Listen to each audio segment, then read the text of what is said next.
Okay, everybody, welcome. Happy Tuesday for our Edgar Cayce on presentation of happiness. This is the next to last presentation for us here at Rio at this semester.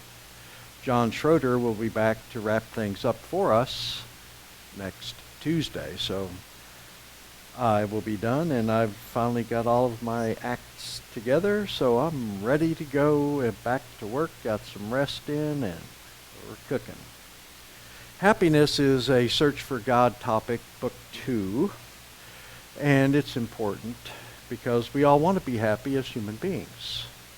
But what is happiness? How do we discern happiness? Well, using the Search for God materials and the associated readings, this information that you're going to have today is my interpretation thereof. You are more than welcome to go in and do your own research. And feel free to accept or reject anything that I say at any given time. It is totally up to you, and you will find that which works for you. Okay? So, happiness. Everybody wants to be happy. Interestingly, Cayce puts it out here initially as happiness is as much a law as is error or goodness or day and night. For without it, man is a dreary being indeed. Now, interesting that that term, the dreary being and a mundane place, is attributed from the Cayce readings to Michael the Archangel, because when he actually came through and spoke through Cayce, and it rattled the rafters when he came in, I guarantee you, and it was pretty an amazing and intense event for those in the room who heard it.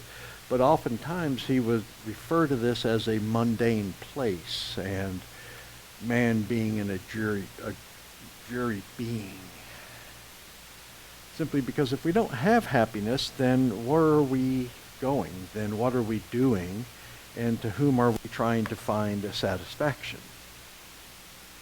In our 109 readings, hence, we will find that it is as the Master gave.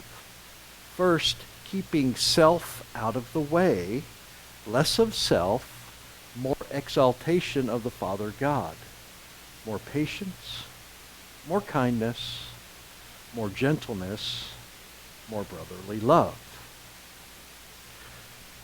This is very interesting because, as it states right at the beginning, keeping self out of the way. What is the self coming into? What are we trying to do? Well, when we start to put self and inject self into our life, then are we patient? Are we kind? Are we gentle? Do we exhibit a lot of brotherly love? Oftentimes, when we are being driven by our egocentric selves, we do not do these things.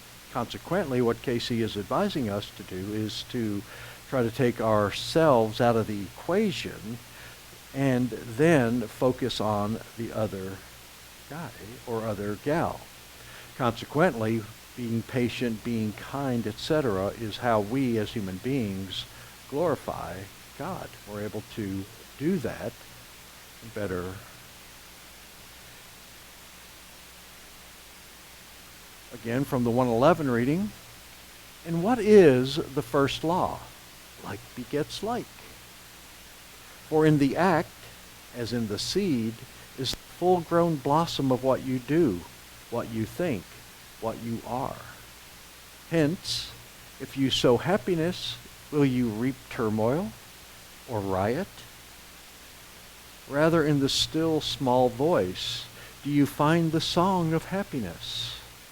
The blessings of divine love directing, guiding, keeping your ways.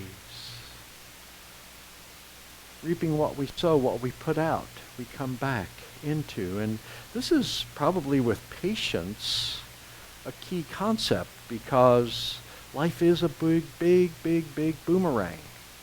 And we put a lot of things out there with thought with word and with deed. And some of these things are not necessarily loving.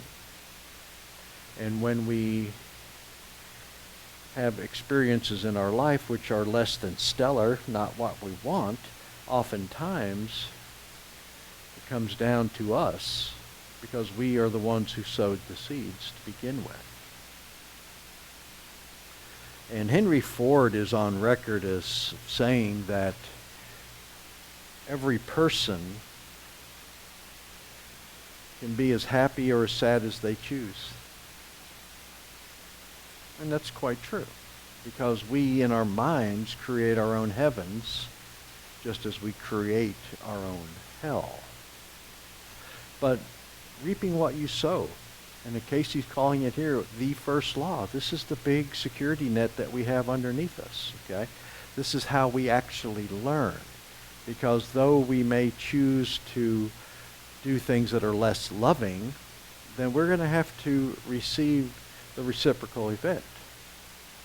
And it's not only with just, biblical words that happen with this, but also science.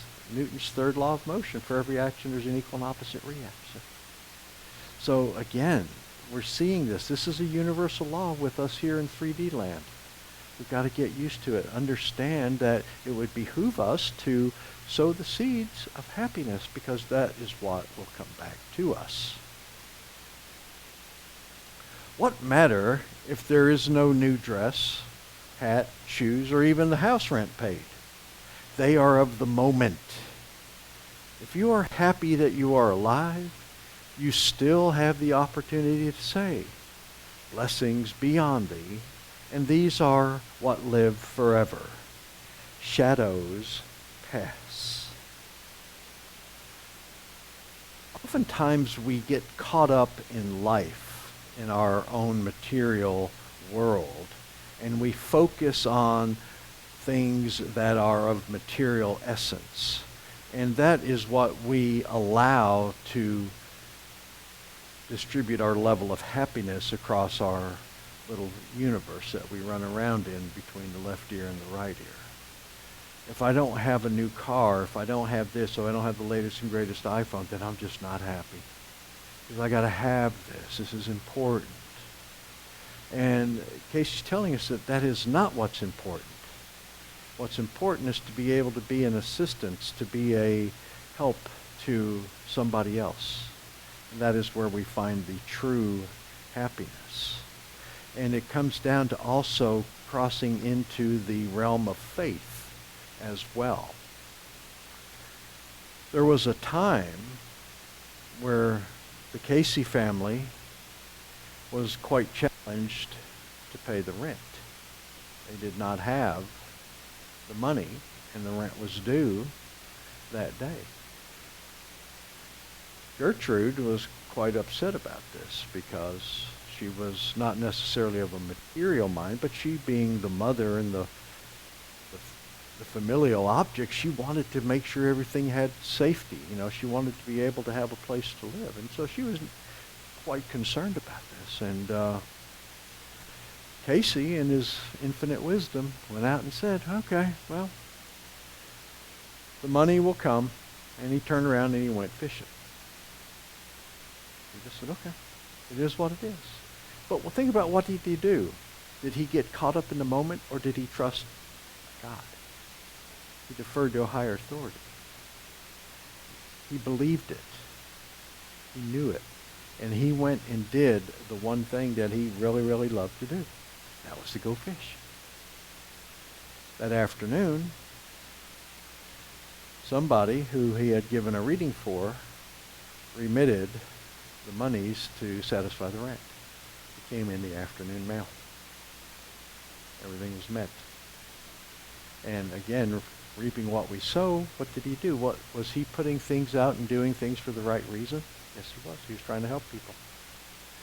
When it came time for him to need some help, there it was. Came right in there. Wonderful way these things happen. The heart that seeketh the Lord may find same only in day by day step by step, living that you preach to others. For the law of the Lord is not as a precept, but is as a living thing, known of those who deal with thee day by day. Finding and recognizing God is not a one-time event. You just cannot expect to call on him and have all your prayers answered every time you find yourself in a bind. All right? We've got to understand that this is an ongoing event. Remember what Cayce told us. We were created as companions and co-creators. Companionship means you're going to hang out with your bud. You're going to go to the girlfriends. You're going to go to the casino and have Denver omelets or something, you know? And what you're doing, you're creating a partnership with a person. Well, this is what God desires that we do with him too. And it's not just whenever we find ourselves in trouble, but rather day by day. And we do this day in, day out, then in fact we are going to start to put forth bigger and better opportunities. We're going to meet them and be able to better serve others. Because when we choose willfully to walk in close concert with God, then we start to grab a different perspective of things, and we become more keen to the opportunities that are all around us all of the time. But it's a matter of attuning ourselves, and the best way to do that is to take the closer walk with thee on a regular basis, like daily. In 110. For happiness being busy about the Lord's work, not other people's business, not in that of stirring up strife, but rather as he brought to the world that of peace and happiness in going about doing good. This speaks to true intent. A lot of folks like to get caught up in drama and what other people have got going. My mother was always pretty much a practical person, and she never was one when we had to, if you remember, there were soap operas on TV, and there used to be a lot of soap operas when I was a kid, and she would never look at it. She didn't care one thing about them. And I asked them, well, why not? Because again, like it is today, but today we call them reality series. Everything's reality, but it's nothing more than a soap opera. And I would ask her, well, aren't you, getting excited about this? She goes, I've got my own problems. I don't need to worry about anybody else's problems. It was just funny the way she said that to me. Because, well, and that's what soap operas are, just drama. And where did the drama come from? Well, because art imitates life. And people have to get caught up in this and that. And the problem is that they're all, very well-to-do and very attractive people. Not necessarily like that in the circles that I run with, but they are on TV. And what Cayce is counseling us to do here is to divorce ourselves from the day-by-day drama. Don't worry about what other people got. They'll figure it out. But rather go about your work on a daily basis doing God's work, doing good, being there to help somebody, maybe smiling at somebody, seeing what, is there a way we can do it? How can I, through my socialization, be of assistance to somebody? What can I say or do that will have an impact on somebody that may make a difference for them? And if I look for ways to help, as opposed to maybe taking a focus on, all the juicy gossip, then I'm becoming this world and not of the world. Because now I'm following the path that Christ set out for us. Material possessions. My. How we like this, don't we? Because we see one smile, or with the outward appearance of pleasures and the gratifying of the worldly seekings, does not always indicate happiness. The gratifying of the worldly seekings may bring pleasures, but very rarely indeed do such pleasures bring happiness with them. Very interesting and very true. Oftentimes, we may find that a pretty face hides an evil mind. And as human beings, we are often projecting to others around us some sort of a message. Scholars of this type of phenomena like to call it body language. What are they projecting? And often we will find that, people may seem to be really perky and chirpy and happy-go-lucky on the outside, but yet inside they are crying. They are in pain. But they hide it well. And it's not up to us to ascertain why that is such. They know the answers in and of themselves. But from my own personal experiences, I know that in the frequent times that I had managed to pursue things of a material basis, that they did in fact bring short-term pleasure. Short-term pleasure also brought with it longer-term heartache. Consequently, the things that I have done oftentimes through my life, while being fun and pleasurable, probably weren't the right things to do in hindsight.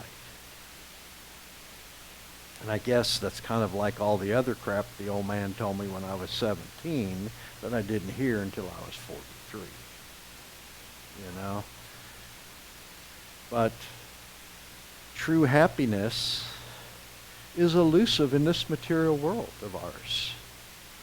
And for us to achieve that, we must have in our minds the right mindset of what it is that's going to bring true happiness to us, and not just short-term, what we may say would be happiness, when in fact it's really not happiness. It's just short-term satisfaction.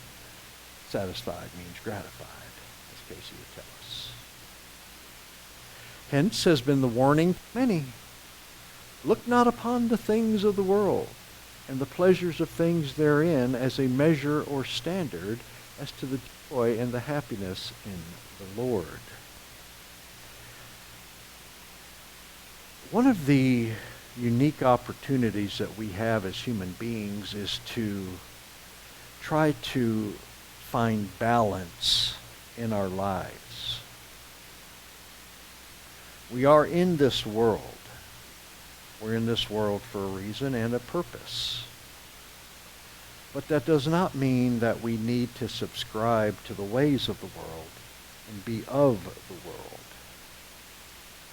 When we start looking for the things of the world the way it is in pursuit of more money, finer things in life, oftentimes it leads us astray and into a very thorny patch at times in our lives. So what we need to think about is focus on what is our ideal. And when we look at what our ideal is, what is our guiding principle, and if we find it to be within the Lord, then we have the path that will in fact bring us intrinsic happiness. And that means that we're not going to worry about how much money we have in our account, what kind of a car we drive, what our address is, what restaurant we are dining at, etc., etc., etc. But rather, I know that I have a means to be able to help somebody. And that if I am able to help somebody, then when I need help, not when I want it, but when I need it, help shall arrive. Consequently, we're able to find balance between both the material worlds, both sides of it, the day and night duality of it, in conjunction with our spiritual bearings. We find true happiness along those lines. Boomerang effect, part 2. Helping others is helping yourselves. Believe it or not, that this is quite true. We know that if we're helping others with the right intent, then we will be helped ourselves when we have need thereof. But this is also a little bit deeper than that, because if we do this on a continuous basis, then we are better able to go in and develop ourselves spiritually, because the actions of being of assistance or helping others becomes from a transitory type of an event, a one-over, into something that we do on a more regular, habitual type of basis. And so long as it's grounded in the correct intent of being assistance to others, then we're doing things for the right reason. When we do this on a continual basis, then our soul growth shall reap the gains. We're going to inscribe on our souls the things that will help us. Very, very important lesson for us. When we deal with others, we don't really need to look for the big oversight, the overkill, because it's the little things that matters. In this reading here, Cayce tells us that in knowing happiness, ye find that it is the little things, the little I thank you, the little patience, the little mercy, the little kindnesses that bring it to the lives of others. So does it grow in thee.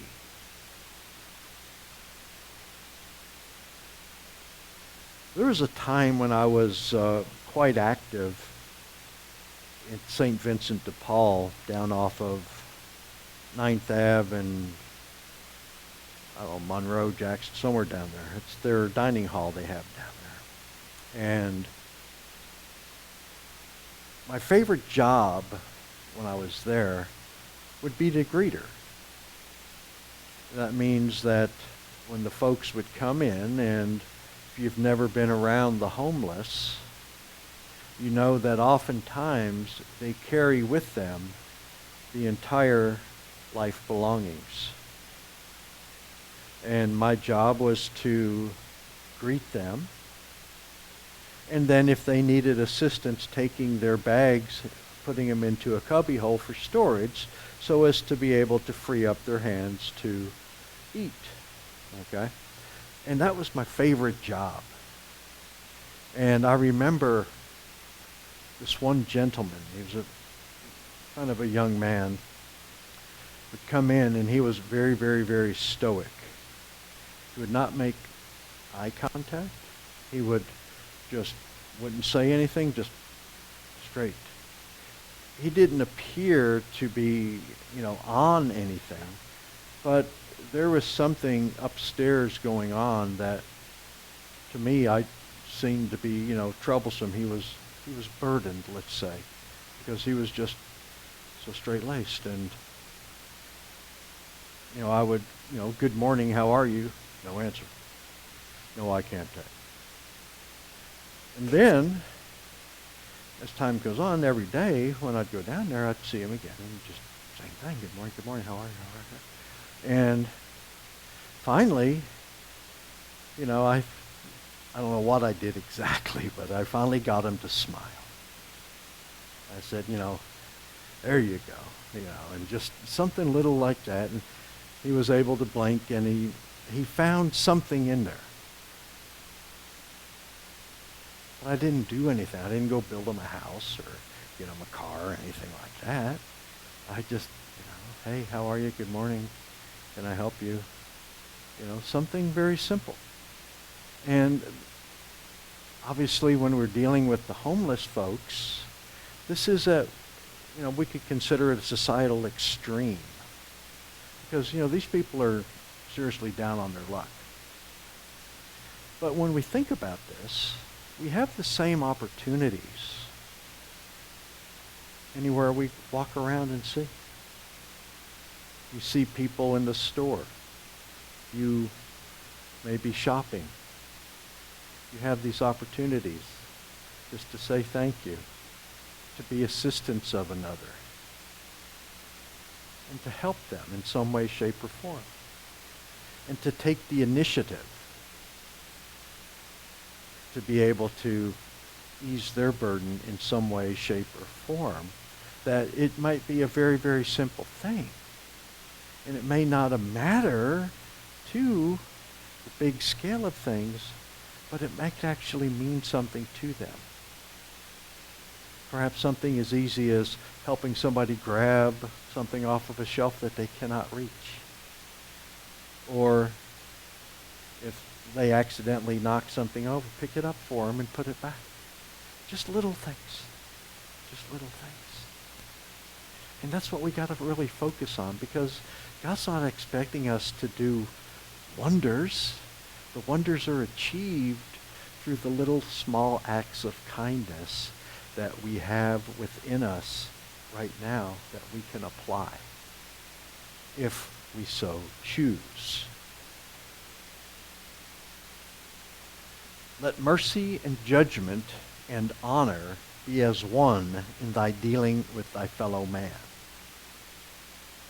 For he that showeth mercy may obtain mercy. He that brings happiness into the lives of others will know happiness. And only by the sowing of the seed of that nature that ye desire the full activity of in thy life, may ye accomplish or accede to such an experience. For what you are speaks so loud, few hear what you say.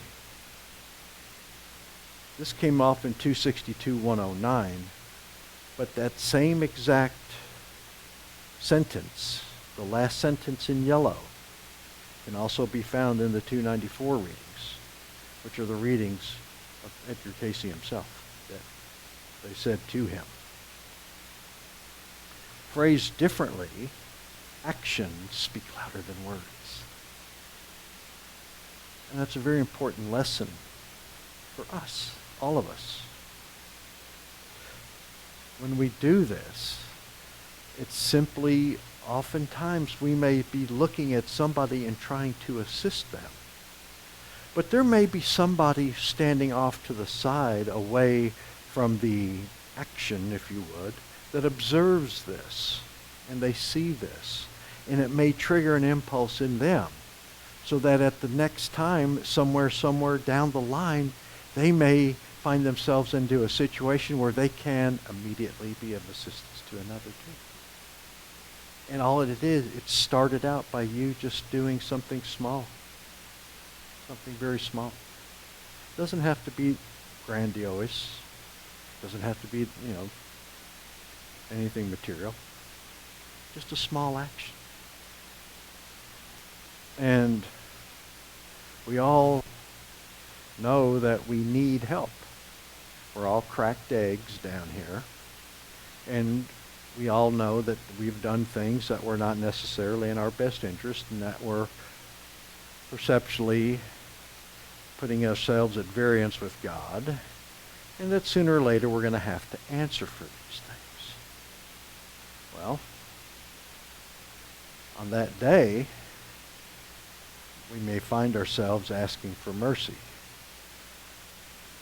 The best way to get mercy is to give it first.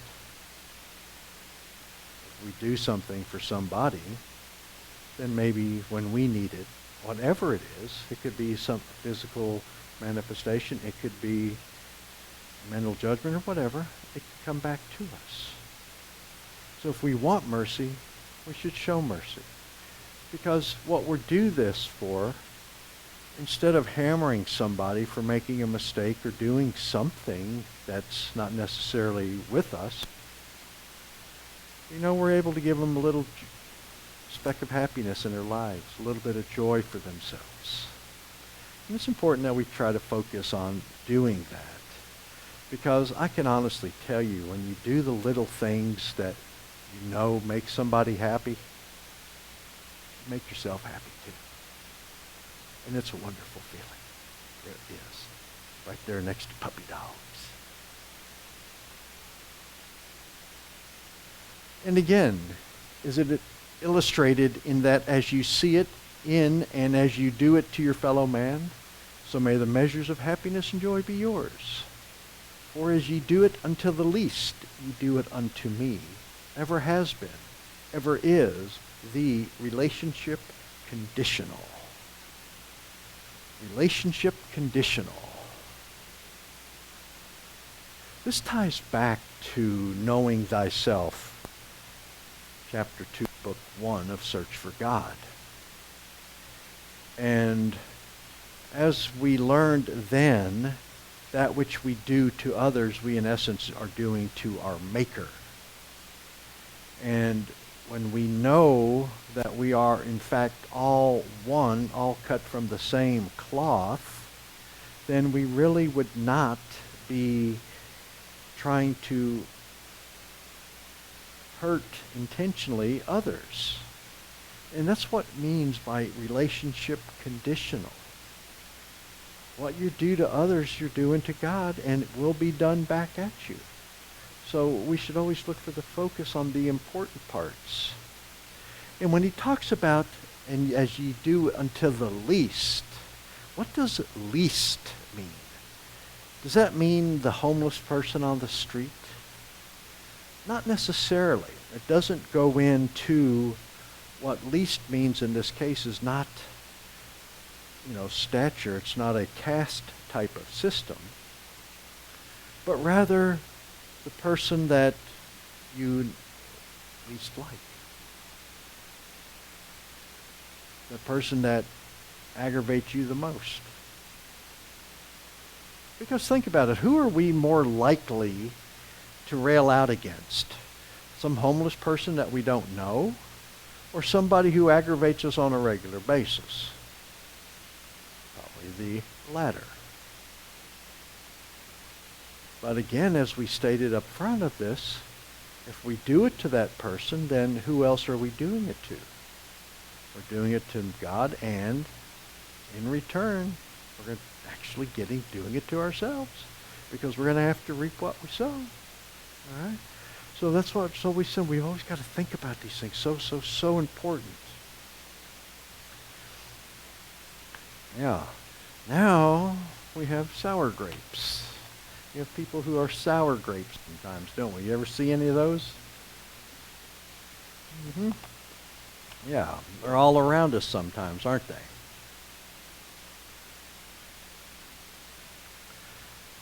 Let the ways of the earth pass over thee, and reckon not them by the spiritual truths ye have seen. Rather magnify in thy life, in thy labors, in thy dealings with others, the love, the patience, the joy, the happiness ye find in service to a living God. Even when others speak unkindly, even when there is that which is the least in man's knowledge, the lack of appreciation of the service one does. Know ye look not to the earth for thy reward.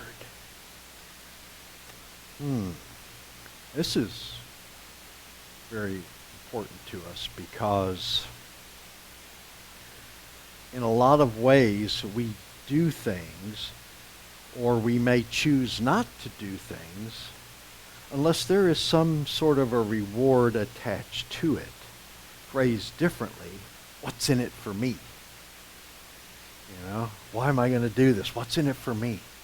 And we're being cautioned here that that's not the way that we need to do it. And don't worry about the rewards. They will come. And when you're looking at it from a bigger perspective, it takes it back to an analogy that you can use in, that we were taught in business school. Right? Act locally, think globally. Do what you can do right here at the local basis. Globally, so that you'll get your rewards at a later basis, at a later time. But if you do things right now for the benefit of another, then you're getting your bonus points later. Very, very similar to what we talked about in the Bible about the story of the Pharisee. And this one, if you remember, the Pharisee was one of the ruling class in and around the times of the Romans when they were over there. You had their pecking order. These were your businessmen and your kind of your upper middle class types of peeps. And, they had positions in society that were prominent, let's say. And in the story, we're talked about the Pharisee coming into the temple. And he made a big show of making sure that everybody knew that he was the righteous one. And he was very boisterous about it. He was very loud about it. He made sure that everybody saw that he was engaged in the moment and giving thanks to his God. And in doing so, he was also said, thank God I'm not like others. And he used other people, and he basically, as we would use in our modern vernacular, cut them down. And then there was the other side. We had this common person who walks in and he said, bless me, Lord, a sinner. That's all he said. And Cayce talks about this in the readings. And what he stated was a couple of things. One, the Pharisee got what he wanted right then and there. When he went out and put on the show, and he wanted to make sure that everybody knew that he was a righteous man, that was his reward at that time. No big bonus points in the afterlife, because he was rewarded right then and there. The other thing that Cayce said is that, was this man just totally off? Did he not do a good service to others? He goes, absolutely he did. He just did. And that kind of gives us a picture of how we all are, because sometimes we all flash between hot and cold. We do good things, and then we do some things that are not real smart. And he said that the Pharisee he upheld his office. He did everything that he was supposed to do. He counseled people. He helped people. And so he was basically a good man. But with the statement in here, when he came forth and pontificated to others how cool he was at the expense of other people, then he kind of got his reward right there, because the people who heard him, wow, maybe somebody said, wow, that guy's awesome. And that was his reward right then and there. Consequently, he looked to the earth for the reward. Pretty interesting story there with our buddy, the Pharisee.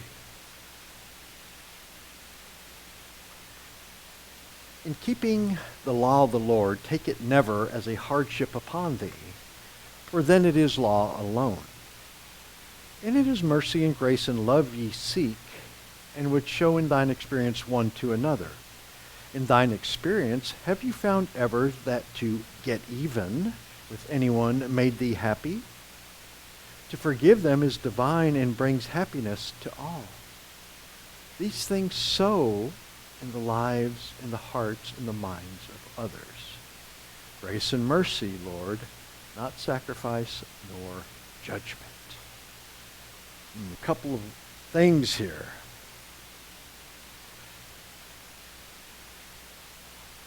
Take it never as a hardship upon thee. Well, let's face it. Life has its periods where it's tough. We all have challenges in our lives. And the degree to which they challenge us is often predicated by our mindset and whether or not we are trying to solve the problems in and of ourselves, or if we are deferring to higher authority for assistance. Oftentimes, it's the former. Consequently, we dig our own holes a little bit deeper. Things are a lot easier with God.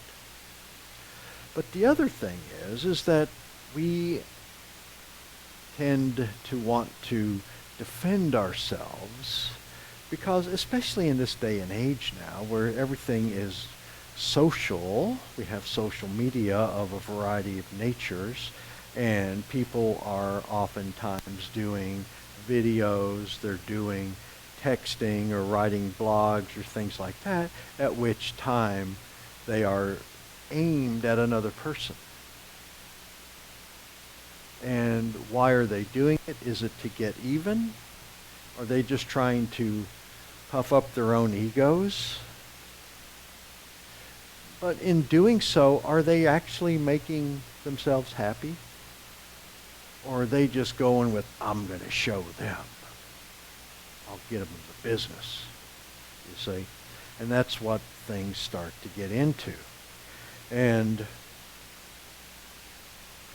we were shown the way a couple thousand years ago when this old boy was hanging on a piece of wood, and he said, "Bless them, Father, for they know not what they do. Forgive them, for they know not what they do." How many of us would have had the same temperament at that point in time to extend ourselves to them? Probably very, very few. Consequently, patience comes into play. Grace and mercy, Lord, not sacrifice nor judgment. Sow in wisdom, sow in happiness. Bless them that despitefully use thee, that speak unkindly. Yea, though they deny thee of that thou knowest is thy part, even in thy daily experiences. Bless them if you would be wise, if you would be happy, or if you would have happiness in thine own life. This takes some work. This takes work because other people, as we know, and especially when you get in and around the business world, oftentimes like to toot their own horns at your expense. You may have done all the work, but they're going to take all the credit, you see. And you're not going to get recognized for that. So you ask yourself this, okay, from what is the desire for recognition? Is it a material urge, or is it something spiritual? And oftentimes we're going to be able to trace it back to our egocentric selves and understand that by letting somebody else do this, that's fine. In the big scheme of things, it really doesn't matter one bit. So we deny ourselves this. And when he talks about bless them if ye would be wise, what he's actually talking about is this. If we get caught up in the emotion and we get mad or aggravated that we're getting edged out, and we get ourselves worked up in a tizzy about this, what we are doing is we are creating poisons within our own system, namely right there at the third chakra. And when we do this, instead of letting it pass, we're holding it within. And when we hold it within, we're creating negativity within us. The negativity is going to generate physical poisons for us, and it's going to end up hurting us from a physical and probably a mental perspective. So this is what we're saying when he's talking about be wise. You know, there's the alternative actions may not work out so well, so don't do that. All right? Why me? Why me?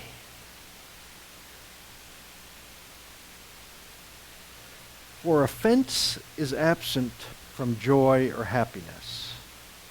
And when there are resentments, when there are those petty jealousies, when there are those things that are contradictory to happiness and joy that are part of the activity, these build those things that hinder those who would know the peace and the joy and the happiness of just being kind, just doing that which brings to the experience of others that of joy, peace, happiness to all. Phrased differently, the ego is not your amigo. And we ask ourselves, when we become resentful, why are we doing that? What is causing this type of an emotion to rise up here? And oftentimes, when it comes back to, well, I'm insulted, or if we have this honest discussion with ourselves and trace it back to our egos, we're actually allowing our egos to make ourselves miserable. Again, as Henry Ford said, we can choose to be as miserable, as happy as we so desire. But when there are events in our lives that generate things, and consequently they're probably nothing major. These are probably just little things that, in the interpersonal dynamics that we all have, lead to misunderstandings and potentially hard feelings. And when we allow that to rule the moment, then again we're generating things within us that are not to our best interest. And instead of finding peace, joy, and happiness, we're finding aggravation and sadness. But again, we're being cautioned here. Do the things that are right. Is it really that much of a big deal? Is it that big of a deal? Can you just let it go? Or do you got to get even? You got to go back in there and give them the business because they were, they hurt your feelings. And you don't really want to be doing that so much. What said he? If thy brother sue thee and take away thy coat, give him thy cloak also. Have you tried that? Or have you sworn and said, there is no justice? This one has done me wrong, and that one has done another wrong. These are the children of the earth that speak such and know not happiness. Have you been offended? Did somebody hurt your feelings? Did somebody take from you that which you had, that you desired? And have we framed the event in our minds to say, well, it's all about me. This one has done me wrong. And if we choose to allow ourselves to grasp this and hold on to it, it stays with us because we're not allowing it to pass, then again we're doing ourselves bodily harm. And these are the children of the earth, these negative types of feelings, because again it's all about me. It becomes all about me. Now, if thy brother sue thee and take away thy coat, give him the cloak also. Well, that's interesting, don't you think? Question. What was meant by him when he said, if thy brother sue thee and take away thy coat, give him thy cloak also? Great question. See how psychic you folks are? Answer. Go to the other extreme in being kind and gentle. Or, because ye have little, ye say, I must save, that I be not in want. But there are those who need what little thou hast.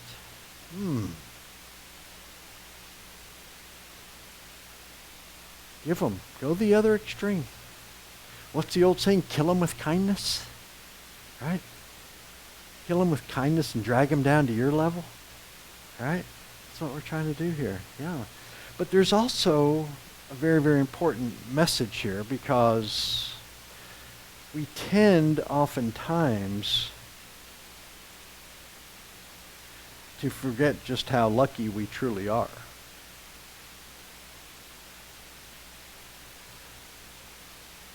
In our world, we know and we've always been trained that we need to save for tomorrow.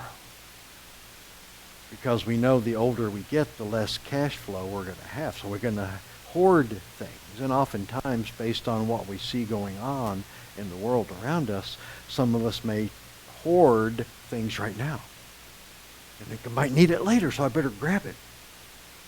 And what Cayce's telling us right here, especially in that last sentence, I must save that I not be in want, that I be not in want.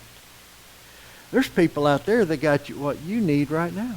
You got what they need right now. There's people who need help. And you're worried about something that may or may not happen 5, 6, 7, 8 years from now. You're going to start hoarding. There's folks out there that need. So we need to think about that. And say, what's the best use of my time? What's the best use of my resources? We're all here to help each other. Can I create a win-win situation? Can I do a little for me and a little for the other folks who need something right now? Absolutely. Why not? Why can't we do that? There's people out there who have a need right now. Right now.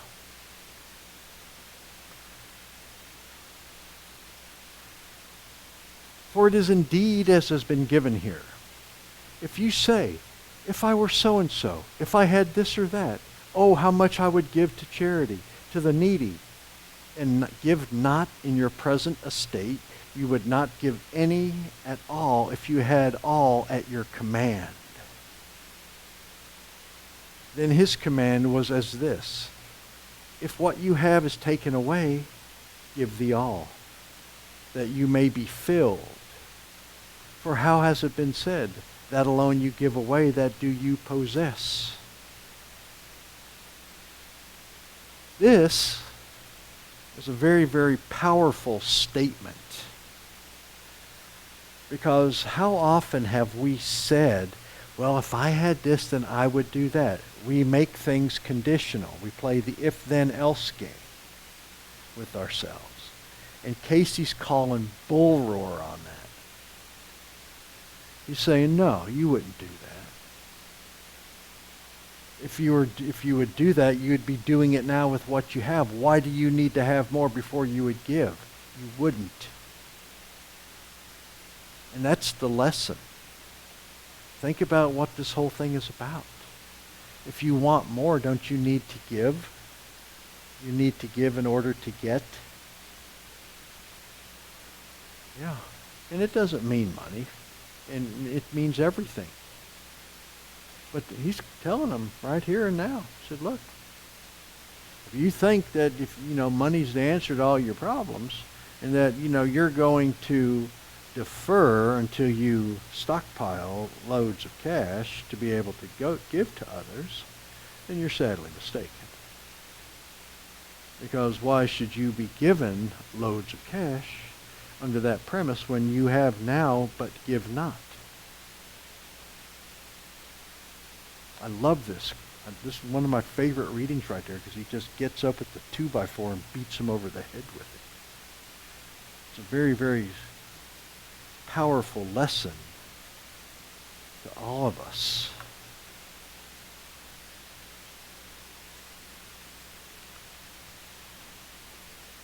The greatest romance is with the infinite. You have no idea how beautiful life can be. When you suddenly find God everywhere, when he comes and talks to you and guides you, the romance of divine love has begun. Has anybody truly experienced this? If you haven't, you will know it when it comes. You will know it when it comes. Life can be very, very beautiful when you suddenly find that God is in fact everywhere. When he comes and talks to you and guides you. then to each individual here, there comes the necessity of making infinite love compatible with the material surroundings day by day. Companions and co-creators. This is the companionship element.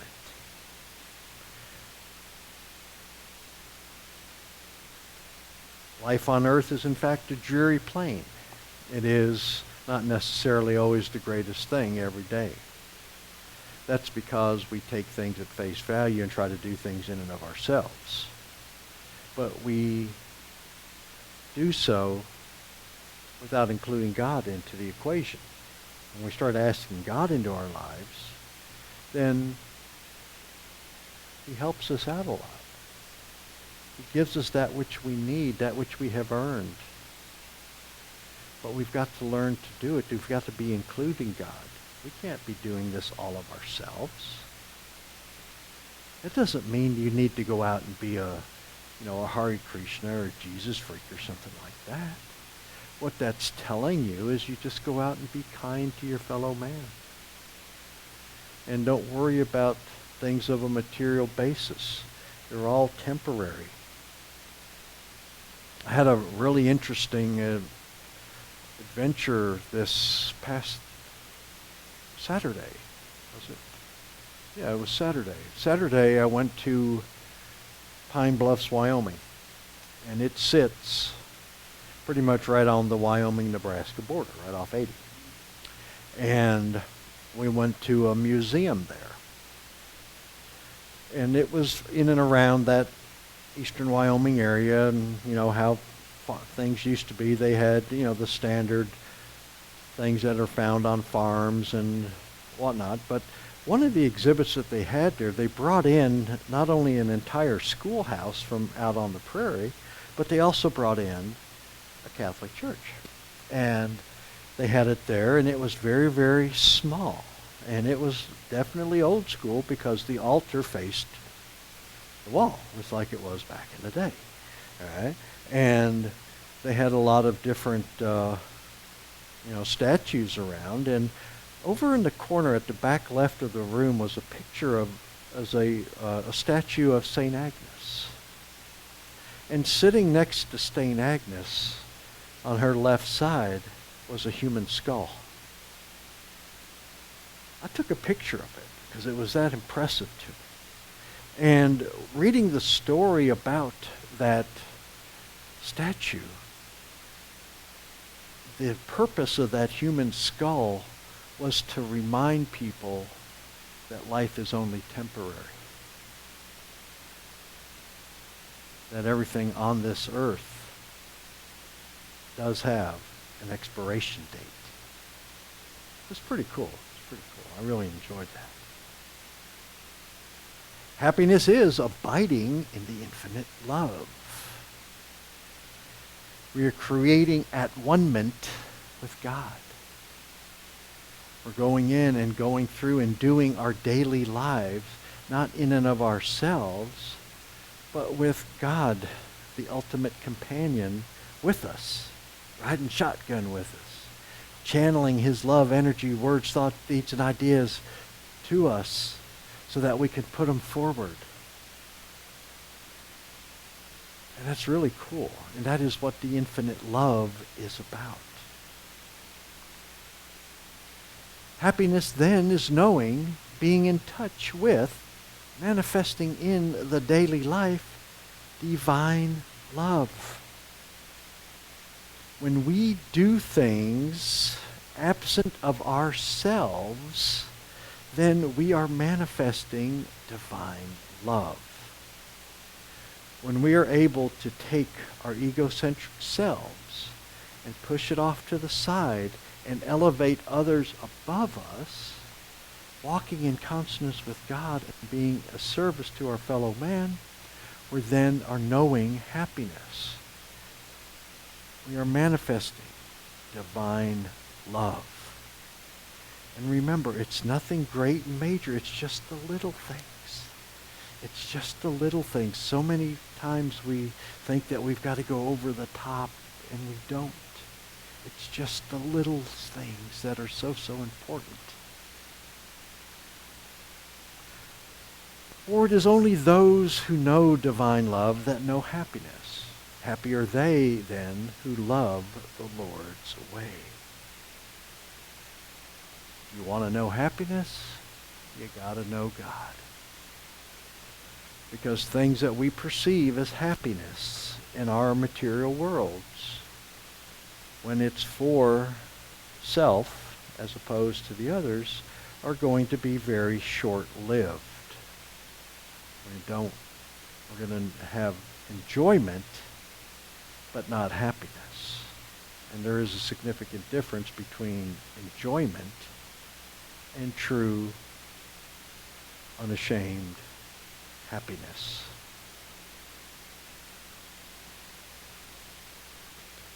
It is again as infinite love and divine love. Infinite love is the love of God, while love divine is that manifested by those in their activities who are guided by love divine. These bring happiness and the experiences of joy, not mere pleasure, not gratification of any of the material things.